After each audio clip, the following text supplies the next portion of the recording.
saya itu punya prinsip bahwasanya Allah itu nggak akan menyia-nyiakan usaha hambanya. Jadi kita itu usaha terus supaya nanti tuh Allah tuh sampai di titik, oh ini pantas misalnya aku viralkan atau pantas aku FYP-kan.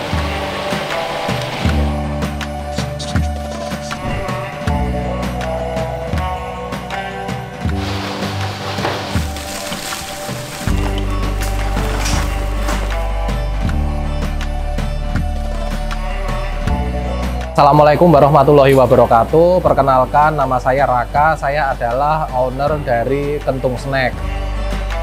Kentung Snack sendiri adalah perusahaan manufaktur yang memproduksi snack berbahan dasar kentang dengan brand Kentung.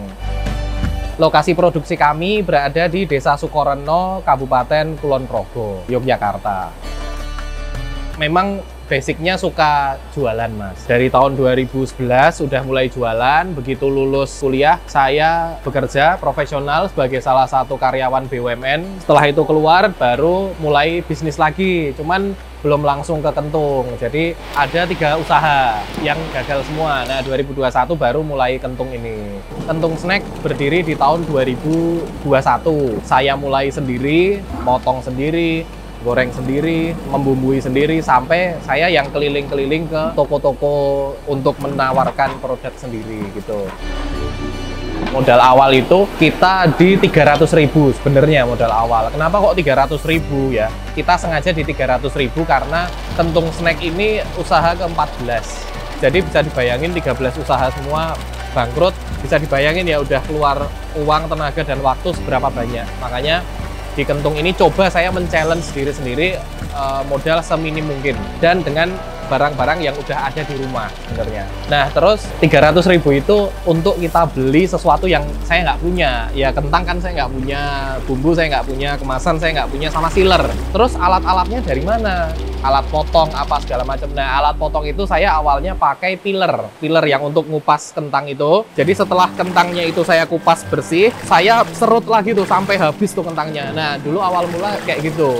Waktu itu fokus kita memang pemasaran dulu. Jadi apakah produk kita itu diterima market atau enggak. Nah, begitu produk kita diterima market, kita coba suntik modal lagi. Dari tabungan misalnya, kita tambahin modal. Kita juga tambahin, misalnya kita dari keuntungan, kita belikan alat-alat. Intinya disiplin keuangan itu perlu. Jadi dari keuntungan bisa diputar lagi. Cash is king lah, bahasa bisnisnya kan gitu, cash is king. Jadi kalau bisnis nggak ada cashnya ya mau ngapain. Dulu awal-awal memang agak berat ya, terutama di bagian pemasaran. Untuk pemasaran sendiri, awal-awal kita cuma jualan ke saudara sama ke keluarga. Jadi kita upload di WA, upload story di Instagram gitu ya. Bahkan pelanggan pertama saya tuh ibu saya sendiri, mungkin kasihan kali ya jualan dibeli gitu kan. Seiring berjalannya waktu, mulai itu ada konsumen yang bukan teman, bukan saudara. Nah, begitu ada konsumen lain itu senengnya minta ampun, Mas. Ada orang beli tapi nggak kenal, nah, itu seneng banget tuh. Nah, setelah itu mulai kita menjajakkan ke offline. Kita coba titip ke toko oleh-oleh, kita coba titip ke swalayan, minimarket, seperti itu. Nah, akhirnya di 2023 akhir menuju 2024 itu kita fokus untuk main ke sosmed. Contohnya ke TikTok dan Instagram Reels.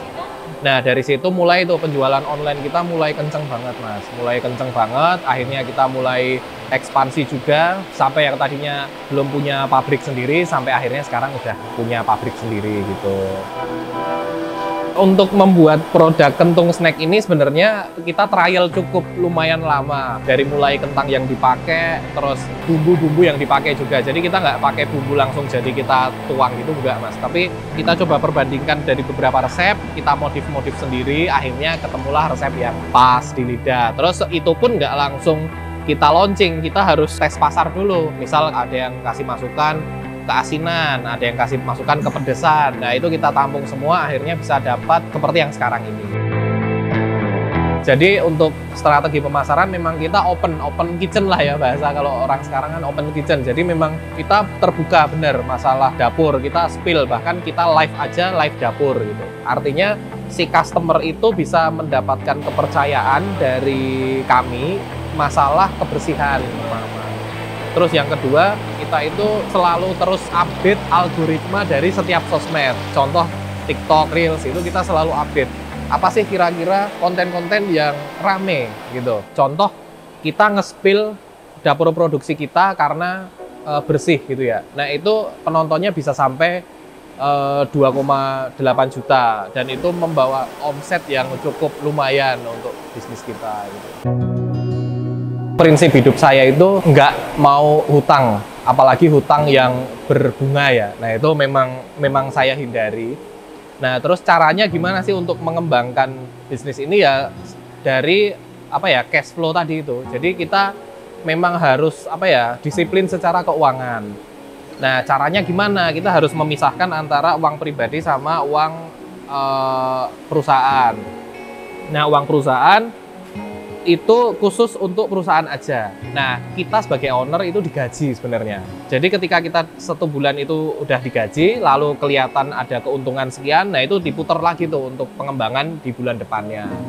Nah, itu yang saya lakukan sih sebenarnya. Karena prinsipnya dari awal memang saya mencari usaha yang 100% dalam tanda kutip 100% saya tahu tingkat kehalalannya ya, makanya saya nggak main ke sana, nggak main ke hutang pinjaman bank dan segala macam itulah. Memang 3 tahun pertama memang harus sabar sih. 3 tahun pertama sabar Mas. Jadi di 3 tahun pertama itu benar-benar berdarah-darah perjuangan. Nah di tahun keempat ini baru kita itu bisa punya tempat produksi, punya mungkin kendaraan operasional, mungkin secara kesejahteraan dari saya juga jadi lebih sejahtera mungkin gitu. Tapi emang di 3 tahun pertama harus berdarah-darah lah. Nah kita sebenarnya untuk saat ini ada 3 produk. Yang pertama keripik kentang serut, yang kedua serundeng kentang, yang ketiga itu milidi. Nah, milidi ini baru banget. Kalau jenis kentang yang dipakai itu kita selalu pakai kentang dari Dieng. Kentang dari Diengnya itu kan juga ada beberapa macam ya, cuman kita itu pakai yang granula. Dari segi tekstur sama rasa itu beda ya menurut saya ya. Dari rasanya itu tuh kayak ada sedikit manisnya. Nah, jadi kentang itu meskipun tawar, belum dibumbui apa-apa itu dia dimakan itu udah sedikit gurih gitu. Nggak bener-bener tawar. Untuk produksi kita rutin itu di rata-rata per hari itu ya sekitar antara 500 sampai 700-an kilo. Terus itu bisa jadi kurang lebih sekitar 350 pack untuk ukuran kemasan 500 gram.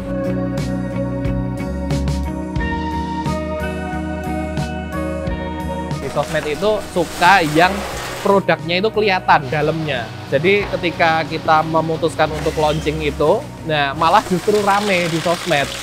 Padahal kita juga punya kemasan yang premium, tapi nggak kelihatan isinya. Nah di sosmed itu malah justru penjualannya bagus yang kelihatan isinya itu, gitu, kelihatan dalamnya. Customer maunya apa kita harus ikuti. Kita nggak bisa idealis lah.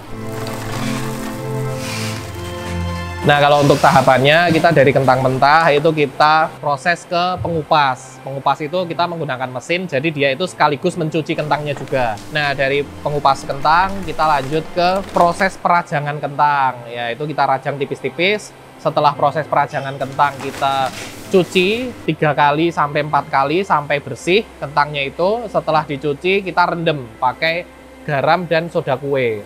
Nah setelah kita rendam pakai garam dan soda kue kita langsung ke proses penggorengan. Setelah proses penggorengan kita sortir.